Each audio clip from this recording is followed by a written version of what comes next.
പണ്ട് മറ്റേ ചെഷസ്ക്യൂ ഉണ്ടല്ലോ, റുമാനിയയിലെ ചെഷസ്ക്യൂ എന്ന് പറയുന്ന മറ്റൊരു പിണറായി വിജയൻ, അയാളുടെ കക്കൂസ് സ്വർണം കൊണ്ടാണെന്ന് പറയുന്നത്.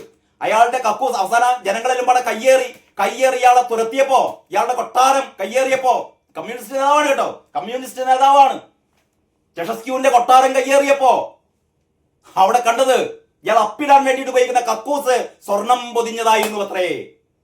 കാരണഭൂതത്തിന്റെ കക്കൂസ് എന്താണെന്ന് ഞാൻ കണ്ടിട്ടില്ല. മിക്കവാറും സ്വർണം പതിച്ചതായിരിക്കും. കാരണം അയ്യപ്പ സംഗമത്തിന് ഒരു ദിവസം പമ്പയിലേക്ക് പോയപ്പോ മൂപ്പർക്ക് കിടക്കാൻ വേണ്ടിയിട്ട് ഒരു 1.5 ലക്ഷത്തിന്റെ കിടക്ക, 1.5 ലക്ഷത്തിന്റെ കിടക്കയിൽ ഒരു ദിവസം കിടക്കുന്നവൻ അപ്പിയിടാൻ സ്വർണ്ണ കക്കൂസ് നിർമ്മിച്ചാൽ അത്ഭുതപ്പെടാനില്ല. എന്തിനായിരുന്നു അന്തം കമ്മികളെ നിങ്ങൾ അയ്യപ്പ സംഗമം നടത്തിയത്? കാരണം അമിതമായ മുസ്ലിം പ്രീണനം നടത്തിയപ്പോ മുസ്ലിങ്ങളൊട്ട് വിശ്വസിച്ചതുമില്ല, കയ്യിലുള്ള ഹൈന്ദവ വോട്ടുകളൊക്കെ ചോർന്നുപോയി. ലോക്സഭാ തെരഞ്ഞെടുപ്പിലും അതിനെ തുടർന്ന് നടന്ന എല്ലാ ഉപതെരഞ്ഞെടുപ്പുകളിലും വമ്പൻ പരാജയം പാർട്ടി ഏറ്റുവാങ്ങിയപ്പോഴാണ് CPM മനസ്സിലായത് തങ്ങളുടെ ഹൈന്ദവ വോട്ടുകൾ മുഴുവൻ ചോർന്നു പോകുന്നുവല്ലോ, അപ്പൊ ഹൈന്ദവ വോട്ടുകളെ തിരിച്ചു പിടിക്കണം. അപ്പൊ അതിനെന്താ വഴി? അപ്പൊ ഞങ്ങൾ വലിയ വിശ്വാസികളാണ്.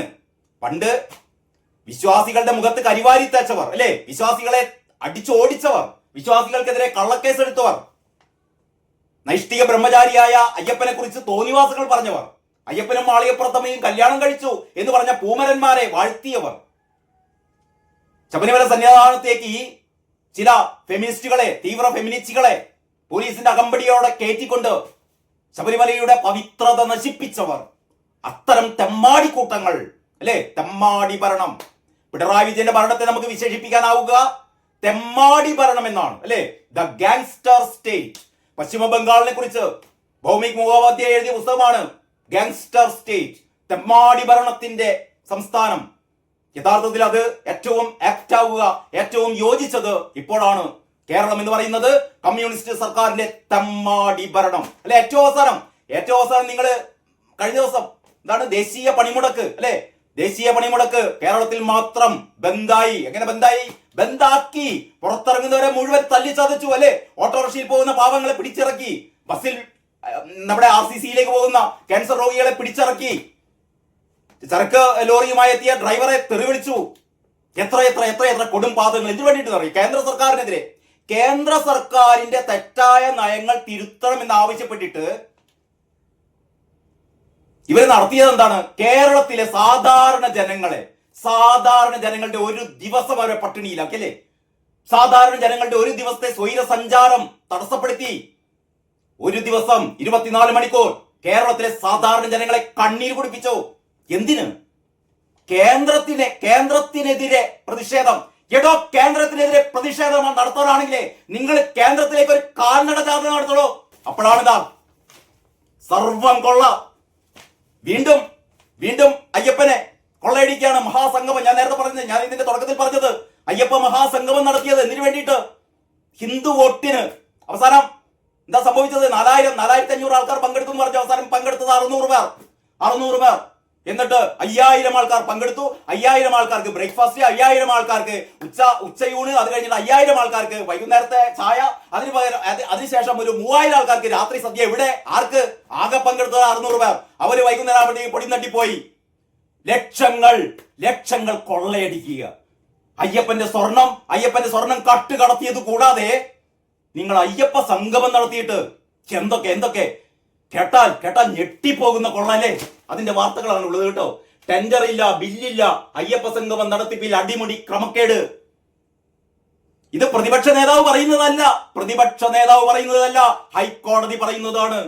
ദേവസ്വം ബോർഡ് ഇനി കൊടുത്തു തീർക്കാനുള്ളത് 4.35 കോടി രൂപ. ഇനിയും 4.35 കോടി രൂപ ദേവസ്വം ബോർഡ് കൊടുത്തു തീർക്കാനുണ്ട്. നിങ്ങൾ നടത്തിയ അയ്യപ്പ സംഗമം എന്ന് പറയുന്ന നിങ്ങളുടെ തട്ടിപ്പ് പരിപാടിക്ക് ഇതൊക്കെ ആരുടെ പൈസ? തായ്ക്കണ്ടി തറവാട്ടിന്ന് കൊണ്ടുവരുന്നതും എളമരം കരീമിന്റെ തറവാട്ടിന്ന് കൊണ്ടുവരുന്നതും മരുമോന്റെ തറവാട്ടിന്ന് കൊണ്ടുവരുന്നതും അല്ല കേട്ടോ. എന്റെയും നിങ്ങളുടെയും ഒക്കെ പൈസയുണ്ടല്ലോ, അതെടുത്തിട്ടാണ് ധൂർത്ത് ഹിന്ദുക്കളുടെ വോട്ട് കിട്ടാനേ. ഒരു വിശ്വാസിയായ ഹിന്ദു നിങ്ങൾക്ക് വോട്ട് ചെയ്യോ? ഒരു ഹൈന്ദവ വിശ്വാസിയായ ഏതെങ്കിലും ഒരു ഹൈന്ദവ വിശ്വാസി CPM വോട്ട് ചെയ്യുമോ? എവിടെ ചെയ്യാൻ? അയ്യപ്പനെ കൊള്ളയടിച്ചവർക്ക് ആരെങ്കിലും വോട്ട് ചെയ്യോ? നീ ഹൈന്ദവ വിശ്വാസികൾ എടുക്കണ്ട, ഏതെങ്കിലും ഒരു ക്രിസ്ത്യൻ വിശ്വാസി അല്ലെങ്കിൽ ഒരു ഇസ്ലാമിക വിശ്വാസി അവരൊന്നും ചെയ്യില്ല. കാരണം നിങ്ങളുടെ കാപട്യം, നിങ്ങൾ കള്ളന്മാരാണെന്ന്, നിങ്ങൾ കാട്ടുകള്ളന്മാരാണെന്ന് ജനത്തിന് ബോധ്യമായി കഴിഞ്ഞു. ഇനി ജനങ്ങനെ കൈത്തരിപ്പോടെ കാത്തിരിക്കുകയാണ് കേട്ടോ. നിങ്ങളെ പടിയടച്ച് പിണ്ണം വെക്കാൻ ചാണകവെള്ളം തളിച്ചോ ചൂലെടുത്ത് മെഴുകി കേരളത്തെ വൃത്തിയാക്കാൻ കാത്തിരിക്കുകയാണ് ഇവിടുത്തെ ജനങ്ങൾ കേട്ടോ. ഞാനിങ്ങനെ രോഷത്തോടെ പറയുന്നത് എന്റെ മാത്രം കാര്യമല്ല. ഞാൻ ഒരുപാട് പേരോട് സംസാരിച്ചു. എല്ലാവരും ഉള്ളിൽ ഇങ്ങനെ രോഷം പതയുകയാണ്. പക്ഷെ പറയാൻ പേടിയാണ്. പിണറായി വിജയനെ കുറിച്ച് മിണ്ടിയാൽ പോലീസ് പിടിക്കും. പിണറായി വിജയന്റെ മനുമോനെ കുറിച്ച് മിണ്ടിയാൽ പോലീസ് പിടിക്കും. പോലീസ് പിടിക്കും അത്രേ. നിങ്ങൾ എത്ര പേരെ നിങ്ങൾ പോലീസിനെ കൊണ്ട് ഇങ്ങനെ പിടിപ്പിക്കും? സത്യം പറയാൻ ആരെ പേടിക്കണം? ഹൈക്കോടതി പറഞ്ഞ കാര്യങ്ങളാണ് പറയുന്നത്, അല്ലാതെ കെട്ടുകഥകളല്ല. ഇതാ അനീഷ് നായരുടെയും എസ് ഉല്ലാസിന്റെയും സ്റ്റോറിയാണ് കേട്ടോ. 6 കോടിയിലേറെ രൂപ ചെലവഴിച്ച പരിപാടി നടത്തിയത് ഒരു ടെൻഡർ പോലും ഇല്ലാതെ. ഓർക്കണം നിങ്ങൾ, ഒരു ടെൻഡർ പോലും ഇല്ലാതെ. തുക എഴുതിയെടുത്തതിൽ പലതിനും ബില്ലുകളില്ല. തട്ടിപ്പ് പരിപാടിക്ക് എന്ത് ബില്ലല്ലേ? തിരുവിതാംകൂർ ദേവസ്വം ബോർഡ് പമ്പയിൽ നടത്തിയ ആഗോള അയ്യപ്പ സംഗമത്തിലെ ലക്ഷങ്ങളുടെ ക്രമക്കേടുകളുടെ ഞെട്ടലിലാണ് കേരളം. ഹൈക്കോടതി നിർദ്ദേശപ്രകാരം ദേവസ്വം ബോർഡ് സ്വകാര്യ ഓഡിറ്ററെ കൊണ്ട് തയ്യാറാക്കിയ റിപ്പോർട്ടാണ് തട്ടിപ്പുകൾ പുറത്തു കൊണ്ടുവന്നത്. ഇപ്പൊ പറയുന്നത് എന്താണെന്നറിയോ? ഈ ഏതൊരു സ്വകാര്യ ഏജൻസിയാണ് ഈ ഓഡിറ്റ് നടത്തിയത്, അതുകൊണ്ടാണ് ഇങ്ങനെയൊന്നും സംഭവിച്ചിട്ടില്ല എന്നാണ് അപ്പം ഗോവിന്ദൻ പറയുന്നതും വേറെ നമ്മുടെ PS പ്രശാന്ത് എന്ന് പറയുന്ന അതിനൊക്കെ ഉത്തരവാദിയായ കഴിഞ്ഞ ദേവസ്വം ബോർഡ് പ്രസിഡന്റ് പറയുന്നത് ഇങ്ങനെയൊന്നും സംഭവിച്ചില്ല, ഇതൊക്കെ തെറ്റായ ഓഡിറ്റ് റിപ്പോർട്ടാണ്. ഈ ഓഡിറ്റ് റിപ്പോർട്ട് ദേവസ്വം ബോർഡ് അംഗീകരിച്ചതാണോ? ദേവസ്വം ബോർഡാണോ ഹൈക്കോടതി കൊടുത്തത്?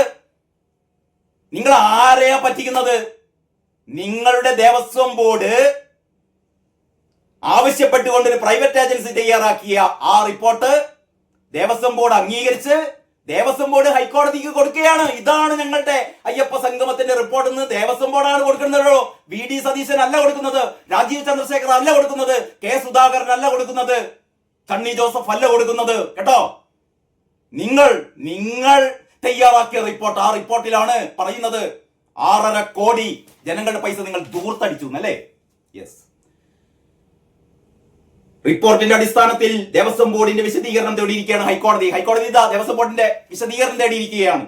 തോന്നിയ പടിയുള്ള കരാർ എന്നാണ് ഹൈക്കോടതി നിയോഗിച്ച സ്പെഷ്യൽ കമ്മീഷണർ ഇതിനെക്കുറിച്ച് പറഞ്ഞത്. ഹൈക്കോടതി നിയോഗിച്ച സ്പെഷ്യൽ കമ്മീഷണർ, അതായത് ജില്ലാ ജഡ്ജി പറഞ്ഞത് ഇത് തോന്നിവാസമാണ് എന്നാ പറഞ്ഞത്. തോന്നിവാസം അല്ലേ? പിണറായി വിജയൻ ചെയ്യുന്നത് മുഴുവൻ തോന്നിവാസമാണ്. കാരണം അധികാരത്തിന്റെ ഹുങ്ക്, അധികാരത്താൽ മത്ത് പിടിച്ച അല്ലേ മതയാന പോലെ എല്ലാം തകർത്തുകൊണ്ട് ഇനി എത്ര നാൾ നിങ്ങൾക്ക് ഇങ്ങനെ കേരളത്തെ മുടിപ്പിക്കാൻ പറ്റും? ഏറി വന്നാൽ 2.5 മാസം കൂടി നിങ്ങൾക്ക് കേരളത്തെ മുടിപ്പിക്കാൻ കേട്ടോ. പിണറായി വിജയന് കടക്കാൻ വേണ്ടിയിട്ട് കടക്കൊക്കെ 1.5 കോടി എന്നാ പറയുന്നത്, അല്ല 1.5 ലക്ഷം. 1.5 ലക്ഷത്തിന്റെ കിടക്കയിൽ 1.5 ലക്ഷത്തിന്റെ കിടക്കയാണത്രേ പിണറായി വിജയന് കിടക്കാൻ വേണ്ടിയിട്ട്. ഈ ആഗോള സംഗമത്തിൽ എത്തിയപ്പോഴേ പിണറായി വിജയനെ കടക്കാൻ ഒരു കിടക്ക.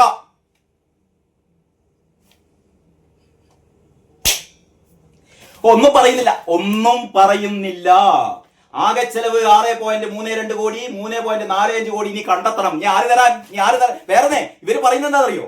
സ്പോൺസർഷിപ്പിൽ 3 കോടി കിട്ടിയെന്ന്. സ്പോൺസർഷിപ്പിൽ 3 കോടി, അതിൽ 2 കോടി ഏതാണെന്നറിയോ? ധനലക്ഷ്മി ബാങ്ക് എന്ന് പറഞ്ഞാൽ അയ്യപ്പന്റെ പൈസ എന്താ പറയാ നിക്ഷേപിക്കുന്ന ബാങ്കാണ് ധനലക്ഷ്മി ബാങ്ക്. ഈ ധനലക്ഷ്മി ബാങ്ക് 2 കോടി ഇതിനു വേണ്ടി ചെലവഴിച്ചു, ഇതിനു വേണ്ടി കൊടുത്തു. സ്വാഭാവികം എന്ന് പറഞ്ഞാൽ അയ്യപ്പന്റെ പണം സൂക്ഷിക്കുന്ന ബാങ്ക് ഇതിനു വേണ്ടിയിട്ട് ഒരു 2 കോടി കൊടുത്തു. ശരി, പിന്നെ ആരാ കൊടുത്തത്? കേരള ബാങ്ക് കൊടുത്തു എന്ന് പറഞ്ഞാൽ അത് സ്പോൺസർഷിപ്പ് അല്ല. പ്രസാദ് തെറ്റിദ്ധരിപ്പിക്കുകയാണ്, കള്ളം പറയാണ്. അത് പരസ്യത്തിന്റെ പൈസയാണ്, അത്രേ കൊടുത്തിട്ടുള്ളൂ. വേറെ ആരും കൊടുത്തിട്ടില്ല.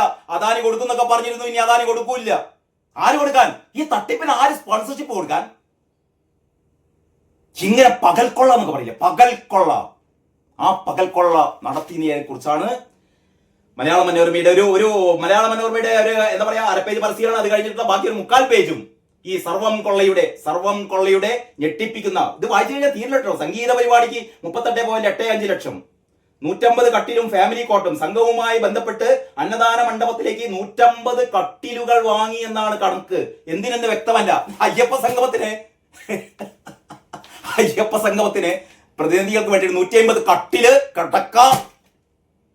എന്താ അവിടെ പ്രസവിക്കാൻ വരികയാണോ?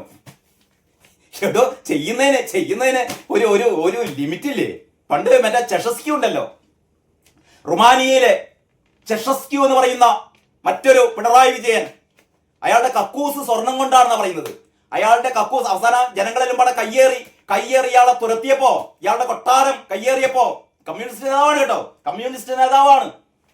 ചെഷസ്ക്യൂവിന്റെ കൊട്ടാരം കയ്യേറിയപ്പോ അവിടെ കണ്ടത് ഇയാൾ അപ്പിടാൻ വേണ്ടിയിട്ട് ഉപയോഗിക്കുന്ന കക്കൂസ് സ്വർണം പൊതിഞ്ഞതായിരുന്നു അത്രേ. കാരണഭൂതത്തിന്റെ കക്കൂസ് എന്താണെന്ന് ഞാൻ കണ്ടിട്ടില്ല. മിക്കവാറും സ്വർണം പതിച്ചതായിരിക്കും.